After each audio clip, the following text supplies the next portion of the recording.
H-1B applicants.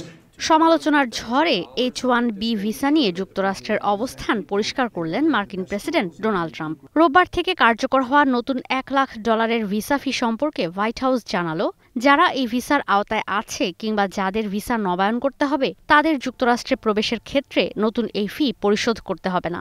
সঙ্গে আরও জানানো হয়, নতুন আবেদনকারীদের এককালীন এই ফি পরিশোধ করতে হবে। নতুন এই নির্বাহী আদেশ আপাতত কার্যকর থাকবে 1 বছর। এই ভিসায় যুক্তরাষ্ট্রে যাওয়া কর্মীদের মধ্যে চীনা আর ভারতীয়দের সংখ্যাই বেশি। ভারতীয় গণমাধ্যমগুলো বলছে, এই ভিসার 70% পায় ভারতের নাগরিকরা। এখন এত খরচে ভারতীয় দক্ষ কর্মী নিয়োগ দেবে না প্রযুক্তি প্রতিষ্ঠানগুলো। ভারতের পররাষ্ট্র মন্ত্রণালয়ের বিবৃতিতে বলা হয়, মার্কিন প্রশাসনের এই সিদ্ধান্তের সরাসরি প্রভাব পড়বে ভারতের অনেক পরিবারে, যে কারণে নতুন ভিসা ফি ঘোষণার পর থেকেই হইচই পড়ে গেছে ভারতে।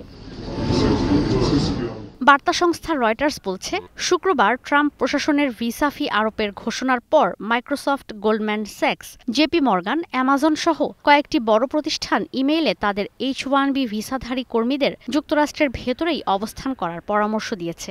চীন আর ভারতের দক্ষ কর্মীদের ওপর যুক্তরাষ্ট্রের প্রযুক্তি খাত অনেকাংশে নির্ভরশীল থাকায় শুধু এই দুই দেশের কর্মীরা ক্ষতিগ্রস্ত হবে না, নেতিবাচক প্রভাব পড়বে যুক্তরাষ্ট্রেও। Fees which has been increased will be difficult for our Indian students and ভারতীয় শিক্ষার্থী ও কর্মীদের জন্য যুক্তরাষ্ট্র যাওয়া এখন কষ্টসাধ্য। বছরে $1 লাখ পরিশোধ করা কিভাবে সম্ভব? ভারতের জন্য ভালোই হলো, দেশের জন্য কাজ করা যাবে। But also on the other side I think it will be good.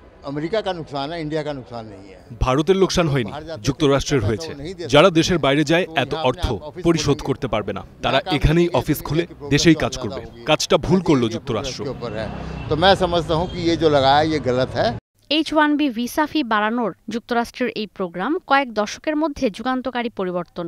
ভারতীয় গণমাধ্যমগুলো বলছে, এখানে সরাসরি নতুন আবেদনকারীদের টার্গেট করা হয়েছে। ট্রাম্প প্রশাসনের স্পষ্ট বার্তা, কম খরচে যুক্তরাষ্ট্রে যাওয়ার সময় শেষ। ঈশিতা ব্রহ্ম, স্টার নিউজ।